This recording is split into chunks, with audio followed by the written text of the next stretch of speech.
Bonjour et bienvenue dans notre premier épisode de Trademaster Podcast. Je suis Cédric Paul Mahungiro, je suis informaticien et je suis CEO de iCode Company. Et moi, je suis Sarah Ornella Nishimne, fondatrice et directrice de Productivity Consulting. Je suis consultante en gestion organisationnelle, en management stratégique et aussi en transformation numérique des entreprises. Aujourd'hui, nous allons parler d'un sujet qui touche pratiquement presque toutes les entreprises burundaises, un sujet dont on ne parle presque jamais.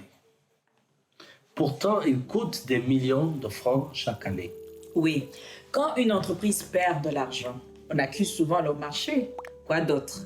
On accuse la concurrence, on accuse la crise économique, mais très rarement l'organisation interne.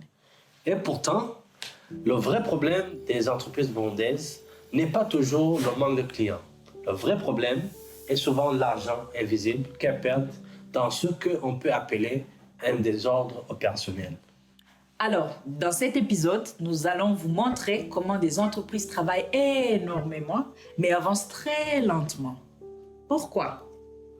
Parce que les poches sont percées.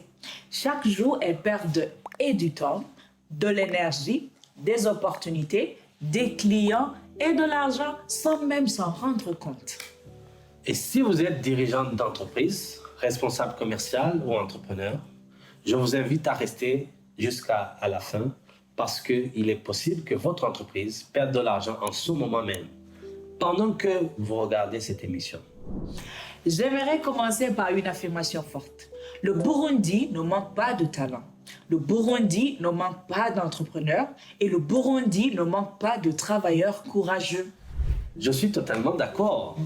Après plus de 7 ans dans le développement des logiciels, de plateformes et de systèmes numériques, j'ai rencontré énormément de dirigeants brillants. Le problème n'est pas de l'intelligence, le problème n'est pas de la motivation. Et le problème est souvent l'absence de système. Des entreprises qui reposent entièrement sur la mémoire humaine, des informations qui sont dispersées, des suivis presque inexistants et des décisions prises à l'intuition. Imaginez une entreprise où les numéros des clients sont dans plusieurs téléphones, les contrats dans plusieurs ordinateurs, les factures sont dans plusieurs dossiers, les informations sont dans plusieurs groupes WhatsApp. Comment voulez-vous piloter une entreprise comme cela? On appelle cela le chaos organisationnel. Et le plus dangereux dans le chaos organisationnel, c'est qu'il devient normal. Les équipes finissent par croire que c'est comme ça que toutes les entreprises fonctionnent en fait. Le désordre est l'employé le plus cher de votre entreprise. Parce qu'il travaille tous les jours, sans congé, sans pause, sans arrêt, et il vide votre rentabilité. Permettez-nous de vous raconter une histoire. Nous allons l'appeler Monsieur Jean. Jean représente des centaines de dirigeants que nous rencontrons régulièrement. Jean possède plusieurs points de vente. Son activité fonctionne, les clients existent, les ventes existent, les employés travaillent. En apparence, tout semble normal. Et un matin, un client appelle. Il demande un devis. Le commercial promet de rappeler, mais le numéro est noté sur une feuille volante. La feuille disparaît, personne ne rappelle et le client achète ailleurs. Une semaine plus tard, un rapport doit être envoyé en une autre agence. Le document voyage physiquement, il arrive en retard. Une décision importante est retardée, l'entreprise perd une opportunité. Vraiment. Puis, un employé quitte l'entreprise et soudainement, une partie des informations disparaît avec lui parce qu'elles étaient dans son téléphone ou dans son ordinateur personnel. Et lorsque Jean regarde ces chiffres à la fin du mois, il constate que les résultats sont inférieurs à ses attentes. Mais il ne comprend pas pourquoi. Donc, vous ne manquez pas de clients, vous manquez de système.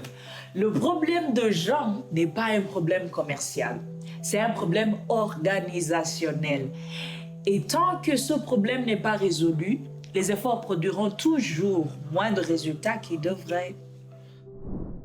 Ok, d'accord. Nous allons faire un petit test très simple. Prenez un papier. Répondez mentalement à ces questions. Première question. Savez-vous exactement combien de prospects sont actuellement en attente dans votre entreprise?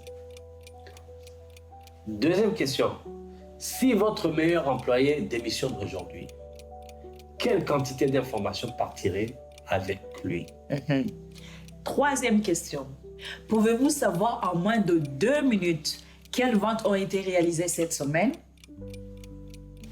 Quatrième question. Combien de tâches sont actuellement en retard dans votre entreprise? Cinquième question. Combien d'argent perdez-vous chaque mois à cause des oublis, des retards ou des erreurs humaines? Si vous n'avez pas de réponse claire à ces questions, vous n'avez pas un problème de personnel, vous n'avez pas un problème de marché, vous avez un problème de transparence opérationnelle. Une entreprise qui dépend de la mémoire de ses employés est une entreprise en danger. Et c'est précisément ce dont nous allons parler dans la deuxième partie de cet épisode. Nous allons identifier les principales fuites invisibles qui empêchent les entreprises de grandir. Parce qu'avant d'acheter un logiciel, avant même de penser à la transformation numérique, il faut d'abord comprendre où votre entreprise perd son énergie. Et parfois, ce diagnostic change complètement la trajectoire d'une entreprise.